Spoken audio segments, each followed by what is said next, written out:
자, 여러분 반갑습니다. 이번 시간은 이제 2학기 7차시고 우리 임진왜란에 대해서 공부할 겁니다.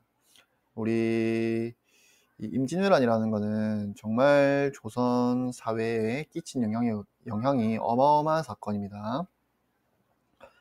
보통 우리가 조선 전기, 조선 후기 이렇게 이제 시기를 구분할 때 가장 기준점이 되는 게 바로 이 임진왜란과 우리 다음 시간에 배울 병자호란입니다. 그래서 임진왜란, 병자호란을 합쳐서 양란이라고 부릅니다. 양란. 그래서 임진왜란과 병자호란은 시간적으로는 한 40년 정도 차이가 있는 사건인데, 이 양란 이전을 보통 조선 전기라 부르고 양란 이후를 조선 후기라 부릅니다. 그래서 그만큼 이 조선 전기 후기가 달라질 만큼 많은 변화를 가져온 사건이니까, 또 우리 여러분 살면서 한 번도 못 들어본 그런 사람은 없을 겁니다. 임진왜란 다 들어봤을 거고, 임진왜란에는 유명한 장군들 다 들어봤을 겁니다. 영화로도 많이 나왔고요. 한번 살펴보도록 하겠습니다. 네, 제일 먼저 이제 임진왜란이 왜 일어나게 됐는지, 그 다음에 임진왜란이 어떻게 진행되어 갔고 어떤 과정을 거쳤는지 알아볼 것이고, 나중에 임진왜란이 재침략합니다. 정묘재란이라고 부르는데, 보통 정묘재란이라고 따로 이제 구분해서 부르는 경우는 잘 없습니다. 보통은 정묘재란까지 합쳐서 임진왜란이라고도 부르는데, 이 중간에 다시 재침입해오는 사건을 따로 부를 때는 정묘재란이라고도 부릅니다. 그리고 전쟁의 영향으로 어떤 조선 사회의 변화가 나타나게 되는지 알아보겠습니다. 일단 임진왜란이 일어난 이유를 우리 살펴보려면 일본 내부에서 어떤 일이 있었는지를 우리 알아야 됩니다. 일본이 왜 쳐들어오게 되었는가를 알아야겠죠. 이 일본에는 당시에 이제 100년 넘게 이 전국시대라고 하는 시대가, 이 100년 넘게 왼쪽에 지도에서 보면 정말 이 작은 그 가문들의 문양이 보이죠. 자, 그래서 이렇게 정말 수백 개로 나뉘어진 이 지방이 서로 이제 전쟁을 펼쳐가면서 100년 넘게 싸우던 시대가 이 전국 시대입니다. 그래서 이 전국 시대를 통일하는 사람이 바로 도요토미 히데요시고요. 이 도요토미 히데요시가 이 일본을 통일한 후에 이제 이 명나라를 침략해서 명나라를 차지하겠다라는 야망을 가지게 됩니다. 그래서 이 명나라로 가려면 조선을 거쳐야 되죠. 그래서 이 조선 보고 야, 길을 비켜라 라고 했을 때 당연히 조선은 길을 비킬 생각이 없겠죠. 그래서 이 전쟁 준비를 통해서 조선에 침입하게 됩니다. 근데 일본은 당시에 이제 이 100년이 넘는 전국 시대 동안 이 시기에 포르투갈 상인들이 이 일본에 와서 이 조총이라는 것을 보여줘서, 이 일본에서는 이 조총이라는 것을 구입해서 조총을 엄청나게 많이 만들어서 이걸 전국 시대 동안 사용하면서 실제 전투 경험을 치른 굉장히 숙련된 상태입니다. 반면에 조선은 아주 오랜 기간 동안 평화로운 기간이었습니다. 함경도의 여진족과 좀 싸우기도 하고 외구의 침입이 좀 있기도 했지만 사실 전쟁 경험이라고는 전혀 없는 군사들도 그런 상황이었고요. 그 다음에 이 전쟁이 일어날 것 같다는 신호는 여러 번 조선 정부에서 정보를 접합니다. 자, 근데 그 조선 정부가 이 전쟁을 준비하는 데에도 너무 재정이 많이 소요되기도 하고, 그러면 백성들이 또 피해를 입기도 하고, 또 그래서 전쟁이 설마 일어나겠는가 이런 생각도 했고, 그래서 이 전쟁 대비에 결국 실패하게 됩니다. 그래서 결국 1592년 4월 13일에 이 부산 앞바다로 이제 침략하게 됩니다. 자, 그래서 이 왼쪽에 있는 그림은 동래부 순절도라는 건데, 이 당시 이 부산의 이름은 부산이 아니라 동래부입니다. 동래부. 그래서 이 4월 15일에 동래읍성이 함락하게 되고, 이 동래읍성을 지키던 최종 책임자가 바로 송상현이라는 동네 부사가 바로 송상현입니다. 그래서 우리 이 양정에 가면 이 송상현 광장이라는 게 있죠. 바로 이 당시 임진왜란 때 부산을 지켰던 사람입니다. 이 송상현이 결국에는 지키다가 결국에는 목숨을 잃게 되면서 독립협상이 함락되고 정말 순식간에 조선군이 무너집니다. 자, 그래서 이 충주에서 이 신립이라고 하는 당시 조선에서 가장 유명한 장군입니다. 이 신립이 이끄는 조선군이 충주 탄금대에서 이제 이 일본군과 맞서 싸우게 됩니다. 자, 그래서 이 당시 전투에 대해서도 상당히 말이 많은데 이 신립이 정말 목숨을 걸고 싸우기 위해서 뒤에 강을 등지고 싸웁니다. 배수진이라고 합니다. 우리 보통 어려운 말로는 배수진. 뒤에 강이 있으면 도망갈 데가 없으니까 이 병사들이 정말 목숨을 걸고 싸우게 만드는 그런 전법인데 여기서 완전히 패배하게 되면서 병사들이 몰살됩니다. 자, 그러면서 이제 1592년 5월 2일에 한양에 입성하게 되는데 선생님이 이거 몇 월 며칠이라고 써놓은 거는 여러분이 외우라고 써놓은 게 아닙니다. 절대 외우라고 써놓은 게 아니라 이 시간적 어떤 흐름이 어느 정도 차이가 있는지를 파악하라고 써놓은 겁니다. 그래서 4월 15일에 독립협상 함락하고 5월 2일에 한양에 입성하니까 거의 지금 15일, 16일, 17일 만에 한양에 도착한 거죠. 그러니까 우리가 지금 보통 부산에서 서울까지 걸어가면 이제 선비들이 이제 시험 치러 걸어갈 때 보통 한 15일 정도 걸렸다고 합니다. 그러니까 얼마나 빠른 속도로 일본군이 진격했는지를 알 수 있고 그만큼 이 조선군이 대비가 안 되어 있었다라는 사실을 알 수 있습니다. 그래서 이 선조가 당시 왕이었던 선조가 이제 한양을 버리고 평양으로 도망갔다가 평양에서도 6월 13일에 평양성이 이제 함락되고 그 전에 이제 의주로 피난하게 되는데 의주가 여러분 왼쪽에서 위치를 보면 의주는 저희 정말 압록강 바로 밑에 바로 강 하나만 건너면 바로 명나라입니다. 정말 이제 나라가 이제 멸망할 위기에 놓여 있었던 거죠. 자, 나라가 이 지경에 이르니까 이제 각지에서 이 조선 육군이 이제 거의 뭐 괴멸되니까 이제 각지에서 의병이 일어나게 됩니다.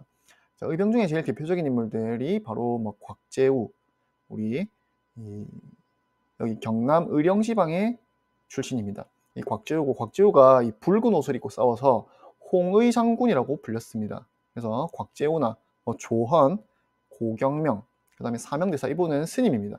그래서 이 불교 승려들까지 다 모아서 나라를 위해서 다 의병을 조직하게 됩니다. 그래서 우리 평양이라는 왼쪽의 지도에서 평양의 어떤 평양까지 그렇게 어마어마한 속도로 일본군이 진격을 하게 되었죠. 그러니까 이 후방 지방을 차례차례 정리하면서 올라간 게 아니죠. 그래서 이 후방에서는 이 의병들이 이제 이 일본군을 괴롭히기 시작합니다. 그래서 일본 대부분의 병력들은 지금 평양이나 서울까지 지금 굉장히 북쪽까지 올라간 상태입니다. 그래서 이 의병들이 뒤에서 보급로를 끊어서 이제 뭐 식량의 수송이라든지 뭐 총을 쏘니까 그런 총알의 수송을 이제 방해하기 시작하는 겁니다. 그리고 수군도 이제 어마어마한 활약을 시작하는데 이 7월에 이제 7월 이전부터 사실 이순신 장군이 당시 전라 좌수사인데 이 전라 좌수영이 있던 곳이 바로 우리 5월달에 갔다 왔던 여수입니다. 이 여수에서 이제 출격한 수군들이 일본군을 바다에서 무찌르기 시작합니다. 자, 그래서 이 1592년 7월에는 한산도 대첩, 지금의 거제도와 통영 사이에 있습니다. 이 한산도에서 이 일본군을 대파하게 됩니다. 자, 그래서 이런 어떤 수군의 활약과 의병의 조직으로 자, 아까 말했듯이 엄청나게 북쪽까지 지금 일본 육군들이 진출해 있는 상황이죠. 그러면 식량을 얻어야 되는데 이 식량이 워낙 쌀이 무겁다 보니까 원래는 일본군이 바다를 통해서 서해안으로 이제 식량을 수송하려는 계획이었습니다. 근데 바다에서 이순신이 딱 지키고 있어서 가지고 아무도 일본 배를 지나가지 못하게 막는 겁니다. 그렇다고 육로로 이제 식량을 수송하기에는 각지에서 의병들이 어마어마한 공격을 해오기도 하고 또 우리나라가 산이 워낙 많다 보니까 이 육로로 그 무거운 쌀들을 다 실어 나르기가 너무 힘든 거죠. 자, 그래서 일본군이 이제 어떻게 해야 되냐 막 이제 고민에 빠진 겁니다. 날씨는 점점 추워지고 일본보다 이 한반도 북부 지방의 추위가 어마어마하죠. 자, 그래서 어떻게 하느냐, 이 전라도, 이제 10월이 되니까 추수하는 계절입니다. 그래서 이 전라도의 평야 지방에 이 쌀을 다 뺏어서 우리가 먹어야겠다 라고 해서 이 경상도에서 전라도로 일본군이 진격하기 시작합니다. 그런데 이 경상도와 전라도의 이제 마지막 경계에 있는 성이 바로 진주성입니다. 그래서 이 진주성에서 이 일본군의 침략을 정말 목숨을 걸고 10배가 넘는 병력을 싸워서 진주성을 지켜냅니다. 그러니까 이 딱 전라도로 들어가는 입구에서 막힌 거죠. 자, 그래서 전라도를 통한 식량 확보도 좌절됩니다. 일본군이. 거기다가 이제 겨울이 되면서 명나라에서 이제 지원군이 드디어 도착합니다. 우리 이제 어제는 배웠다시피 조선은 아주 오랫동안 명나라를 4대 해온 나라죠. 그래서 명나라에서 그 조선을 구하기 위해 병력이 투입되면서 드디어 전세가 역전되기 시작합니다. 그래서 1593년 1월에는 이제 평양성을 탈환하게 되고 1593년 2월 행주대첩이라는 건, 행주대첩은 이제 한양 바로 옆입니다.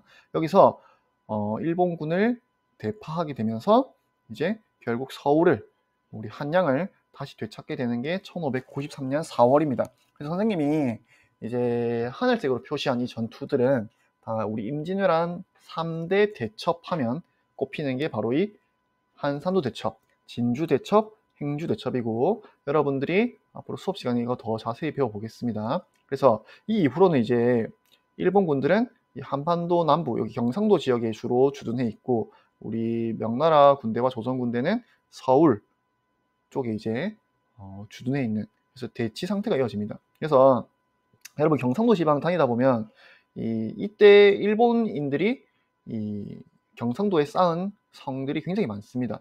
그걸 우리가 외성이라고 부르는데 부산에도 많이 남아 있습니다. 그래서 이 외성, 당시 일본인들이 이 강화회담을 하는 동안 이제 조선의 침입을 막기 위해 쌓아놨던 영역입니다.